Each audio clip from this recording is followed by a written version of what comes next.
jumpa lagi di video belajar Matematika Peminatan kelas 12. Dalam video kali ini kita masih akan melanjutkan video sebelumnya, yaitu tentang limit fungsi trigonometri untuk X mendekati 0. Kemarin kita di video sebelumnya kita sudah sampai ke contoh soal yang nomor 5 ya. Hari ini kita lanjutkan ke contoh soal nomor 6 dan seterusnya. Nah, sebelumnya saya ingatkan dulu, kemarin kita punya rumus limit sin X per X mendekati 0, dan seterusnya sampai limit tan X per X mendekati 0, nilainya adalah 1. 4 rumus ini setelah dikembangkan menjadi 8 rumus limit trigonometri yang lain. Mulai dari sin A per BX sampai dengan tan AX per sin BX. Oke, selanjutnya kita langsung ke contoh soal yang nomor 6 dan seterusnya. Tentukan nilai dari setiap limit fungsi trigonometri berikut. Contoh soal yang ke-6. Nilai dari limit cos 2x min cos 6x untuk per 2x tan 4x untuk x mendekati 0. Yang akan kita gunakan adalah rumus selisih trigonometri, yaitu cos A dikurangi cos B sama dengan negatif 2 sin setengah A ditambah B, sin setengah A dikurangi B. Nah, A di sini adalah 2x. B-nya adalah 6x. Oke, jadi A ditambah B itu 8x. Kemudian A dikurangi B adalah negatif 4x. Oke, kemudian setengah dari A ditambah B, setengahnya 8x, 4x ya. Dan setengah dari A dikurangi B, setengahnya negatif 4x itu negatif 2x. Oke, kita substitusikan ke sini. Limit X mendekati 0, cos 2x min cos 6x-nya kita ubah jadi negatif 2 sin setengah A plus B, betul, sin 4x kali sin negatif 2x per 2x kalikan tan 4x. Oke, kalian tentu ingat bentuk relasi sudut sin negatif alfa itu akan sama dengan negatif sin alfa. Jadi di sini limit X mendekati 0 negatif 2 sin 4x kali negatif sin 2x per 2x kali tan 4x. Oke, tinggal dihitung koefisiennya. Negatif 2 kali 4, betul, ini ada negatifnya ya. Negatif 2 per 2 kali 4. Kita kanselasi 4-nya dan 2. Nah, negatif 2. Jadi positif 2. Lanjut ke contoh soal nomor 7. Untuk soalnya seperti ini. Limit tan 5x min sin x per sin 2x plus tan 3x untuk x mendekati 0. Nilainya akan sama dengan, langkah yang pertama, kalian harus mengalihkan pembilang dan penyebut dengan 1 per X. Ya, pembilangnya dikali 1 per X, penyebutnya juga dikalikan 1 per X. Sehingga diperoleh bentuk ini. Tan 5X per X dikurangi sin X per X per sin 2X per X ditambah tan 3X per X. Kemudian baru kita hitung nilainya. Di sini kita yang di bagian pembilang ya. X mendekati 0 tan 5X per X min sin X per X dibagi limit X mendekati 0 sin 2X per X ditambah tan 3X per X. Kita hitung nilainya. Bagian pembilang kita punya berapa? Oh, boleh kita tuliskan lagi bentuk sifat limit ya.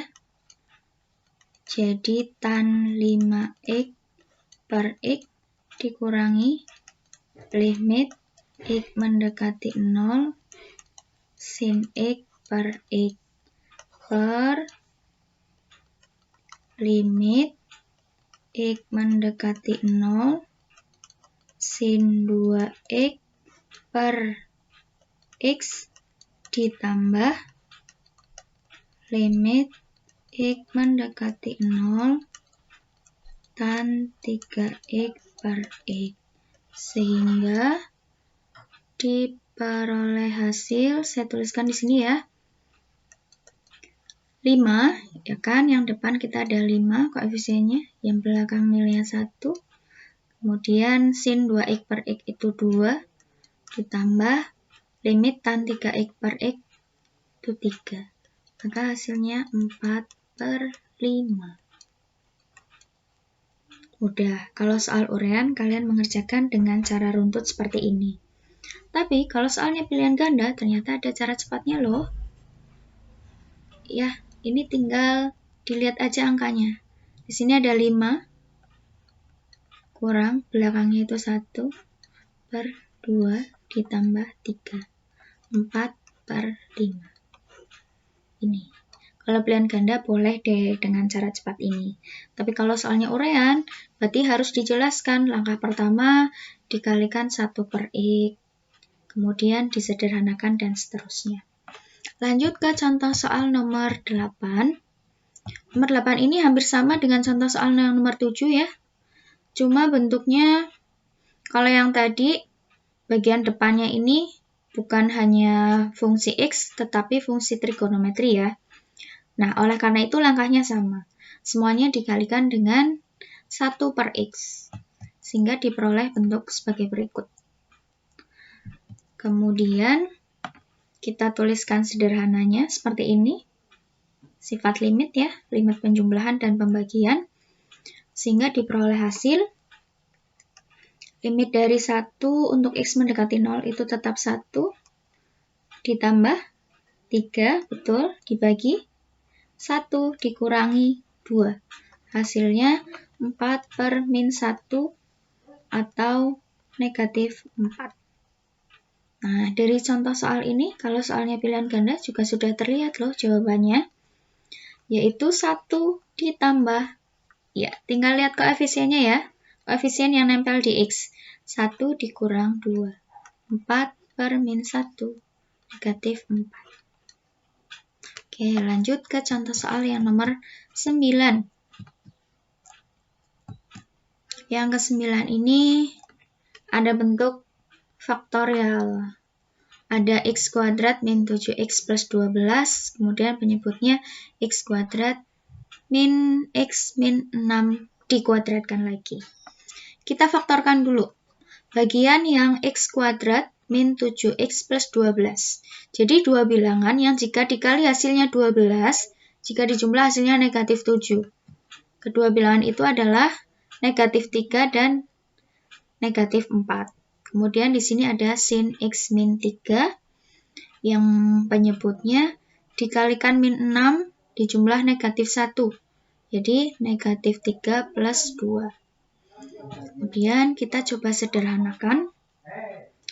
Bagian penyebut kan dikuadratkan ya. Berarti hasil akhirnya X min 3 kuadrat dikalikan X plus 2 kuadrat. Kemudian kita pasangkan. Nah, kenapa bisa hilang X min 3-nya? Ini kita kanselasi. Yang bagian pembilang kan ada 1, sehingga penyebutnya sisa 1 juga, X min 3-nya. Kemudian kita pasangkan, sin-nya kita pasangkan dengan, sin X min 3 kita pasangkan dengan X min 3. Kemudian kita substitusikan. Yang depan ini disubstitusikan, X-nya diganti 3. Jadi 3 min 4 per 3 ditambah 2 kuadrat. Yang belakang ini, kenapa bisa seperti ini? Karena kita menyesuaikan bentuk dari sin-nya.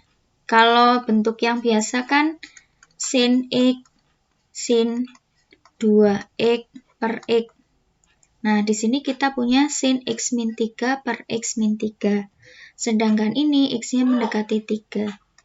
X mendekati 3, itu boleh kita tulis X min 3 mendekati 0. 3-nya pindahkan ke kiri. Maka diperoleh hasil yang bagian belakang ini nilainya akan sama dengan 1. Jadi hasilnya negatif 1, 3 tambah 25, dikuadratkan itu 25, negatif 1 per 25. Kemudian contoh soal yang nomor 10. Ini sama, kita faktorkan juga yang bagian pembilang, penyebutnya juga kita faktorkan. 2x plus 6 ini kalau difaktorkan menjadi 2 dikalikan x plus 3. Kemudian x kuadrat plus 6x plus 9 kalau difaktorkan menjadi x plus 3 dikalikan x plus 3. Jadi dikali 9 dijumlah 6, kan angkanya cuma 3 dan 3. Oke, kemudian langkah selanjutnya, karena di sini ada 2 min 2 cos 2 kalikan x plus 3, kita ibaratkan cos 2x plus 3 ini sebagai cos 2a. Nah, jadi A-nya itu x plus 3. Oleh karena itu bisa kita ubah menjadi 1 min 2 sin kuadrat x plus 3. Ingat rumus sudut ganda cos 2A ini boleh ditulis 1 min 2 sin kuadrat A. Ini ya, sin kuadrat A. Kemudian kita sederhanakan. Ini 2-nya dikalikan 1 dan dikalikan negatif 2. Maka hasilnya negatif 2, positif 4. Ini kan habis yang 2 min 2. Sehingga yang tersisa x plus 3 kali x plus 3, penyebutnya tinggal 4 sin kuadrat x plus 3. Kemudian kita pasangkan sin x plus 3 dengan x plus 3 ini. Menjadi bentuk seperti ini. Nah, yang belakang ini nilainya akan sama dengan 1. Jadi 1 per 4 kalikan 1 kali 1. Hasilnya 1 per 4. Lanjut ke contoh soal yang nomor 11. Nah, nomor 11 ini 1 min cos kuadrat x min 2 per 3x kuadrat min 12x plus 12. Nah, kita ubah nih.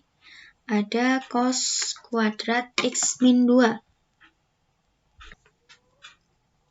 Langkah yang pertama, untuk contoh soal yang nomor 11 ini, kita ingat-ingat rumus cos kuadrat. Saya tuliskan di sini ya. Cos kuadrat x ditambah sin kuadrat x itu sama dengan 1. Oleh karena itu, sin kuadrat x sama dengan 1 min cos kuadrat x. Nah, bentuk ini kita gunakan untuk mengubah yang bagian pembilang. Sehingga diperoleh limit x mendekati 2 sin kuadrat x min 2. Penyebutnya kita faktorkan. 3-nya kita keluarkan. Maka yang tersisa adalah X kuadrat. Kemudian min 12X bagi 3 itu min 4X. 12-nya bagi 3 plus 4. Ini pemfaktorannya. Kemudian bentuk kuadrat yang ada di dalam kurung kita faktorkan lagi menjadi, ini saya tulis dulu, sin kuadrat X min 2 dibagi 3 kalikan X min 2 kalikan X min 2. Oke, dua bilangan jika dijumlah negatif 4, jika dikali 4. Hanya negatif 2 dan negatif 2. Kemudian kita tuliskan, ini kan 1/3, kita keluarkan. Ini limit X, betul, min 2 mendekati 0, 2-nya kita pindahkan ke kiri. Sin X min 2, karena kuadrat, jadi di sini sinnya ada 2, per X min 2 dikalikan dengan X min 2. Hasilnya 1/3 dikalikan 1 kali 1. 1/3. Lanjut ke contoh soal yang terakhir, yaitu nomor 12. Tentukan nilai dari limit 1 min cos 4X per X sin X. Di video sebelumnya kalian sudah pernah melihat bentuk ini. Cuma perbedaannya video sebelumnya itu bentuknya selalu cos 2X. Belum pernah menemukan cos 4X atau cos 6X, cos 8X, dan seterusnya. Cos 2X ini kalau kita ubah menjadi 1 min 2 sin kuadrat X. Perhatikan yang saya beri tanda kotak ya. Nah, 2X, cos 2X kalau diubah yang ada sinnya kok jadinya X? Kan berarti setengahnya. Oleh karena itu, kalau saya punya cos 4X, boleh diubah menjadi 1 min 2 sin kuadrat 2X. Nih, 2X, ini 4X. Kemudian kalau punya cos 6X, itu juga diubah menjadi 1 min 2 sin kuadrat 3X. Selalu setengahnya. Sehingga untuk contoh soal yang ke-12 ini, boleh kita ubah menjadi limit X mendekati 0, 1 dikurangi 1 min 2 sin kuadrat 2X per X sin X. Kemudian kita sederhanakan, kita buka kurungnya dulu. Limit X mendekati 0, 1 min 1, betul? Di sini plus 2 sin kuadrat 2X per X sin X. 1 dikurang 1 habis ya, sehingga yang tersisa limit X mendekati 0, 2 sin kuadrat 2X itu berarti sin 2X kalikan sin 2X dibagi X sin X. Maka hasil akhirnya di sini ada 2, ini ada 2X, ini X berarti 2. Kemudian yang belakang juga 2. 2 kali 2 kali 2 hasilnya 8. Oke, sampai di sini pembahasan kita untuk limit fungsi trigonometri. Di video selanjutnya kita akan ganti pembahasan tentang limit fungsi diketahinggaan. Sampai jumpa.